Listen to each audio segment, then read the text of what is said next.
What if the most powerful weapon in modern history isn't an army, a missile, or even a government? What if the real weapon is money itself, quiet, invisible, operating without borders, and controlled by institutions most people never see, never vote for, and almost never question? For over a century, central banks have been portrayed as guardians of stability, but behind the polished press briefings and economic jargon lies a story far stranger and far more consequential than anyone was taught in school. A story of crises engineered, currencies reshaped, and a silent war waged not with bullets, but with interest rates, liquidity injections, and the power to create money from nothing. Tonight, we were going to trace that hidden war from its origins to the present, and find out what changed the moment money became a weapon. To understand this conflict, we have to go back to a world that barely resembles our own.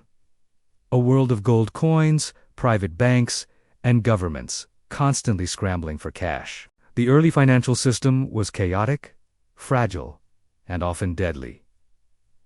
Nations rose and fell on the availability of credit. But out of that chaos emerged a solution, one that seemed brilliant at the time. Create a central authority that controls the money supply, stabilizes crises and finances, governance in emergencies. Yet hidden inside that solution was the seed of a new power structure, and a shift that would eventually turn money into a geopolitical tool more potent than any weapon forged from steel. And it all begins with the birth of the modern central bank.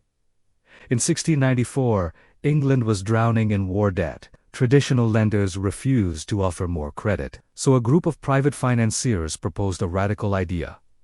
They'd lend the government money, but in exchange, they'd gain the right to issue banknotes backed by the government's debt. That institution became the Bank of England. This wasn't just the creation of a bank. It was the birth of a system where public power and private finance merged, giving a small group unprecedented influence over a nation's monetary lifeblood. Over the following centuries, other nations adopted their own versions, each slightly different, but built on the same fundamental principle: control the money supply, control the state, but money was still tied to gold. There were constraints, limits, rules. The weapon hadn't been fully unleashed yet. Not until the 20th century. The early 1900s brought unprecedented change. 2 world wars, a global depression, and a massive increase in government spending created pressures the old gold-based system simply couldn't handle. Central banks gained new authority. The Federal Reserve was created in the United States in 1913. The gold standard collapsed during the Great Depression. Nations needed flexibility, elastic money that could be created or destroyed in an instant. And that flexibility gave central banks the power to do something almost nobody had imagined. They could influence behavior. They could guide economies. They could pick winners and losers. After World War II, the Bretton Woods system pegged global currencies to the US dollar and the dollar to gold. But even that restraint couldn't survive government spending, inflation, and geopolitical pressures. In 1971, the final tie between money and gold was severed. For the first time in history, money didn't represent anything tangible. It represented trust, or rather, debt. Money itself became a liability, issued by central banks, expandable, contractible, infinitely malleable. That's when the weaponization truly began. From the 1970s onward, every financial crisis deepened central banks' power. Oil shocks led to interest rate manipulation. Recessions led to liquidity injections. Bank failures led to bailouts.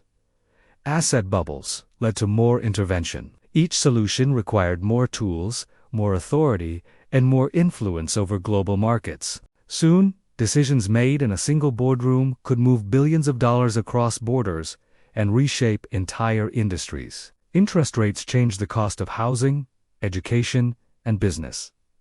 Quantitative easing inflated asset prices worldwide. Dollar dominance gave the U.S. Federal Reserve enormous leverage over foreign economies. The European Central Bank's bond purchases determined the fate of entire countries. By the early 2000s, money wasn't just an economic tool. It had become an instrument of geopolitical strategy. Nations that controlled currency issuance could sanction enemies, manipulate exchange rates, or trigger capital flight. Markets rose and fell based on a handful of policy announcements. And then came the moment that revealed just how powerful this system had become. The financial crisis of 2008 should have destroyed the banking system. Instead, it transformed it. Central banks stepped in not as lenders of last resort, but as saviors. They purchased toxic assets, slashed interest rates to zero, and injected trillions into global markets. This was not stabilization. This was a takeover. Governments became dependent on cheap borrowing. Corporations relied on endless liquidity. Financial markets priced everything based on central banks' signals, not fundamentals. By the time the pandemic hit in 2020, the pattern was clear. Every crisis expanded central bank power.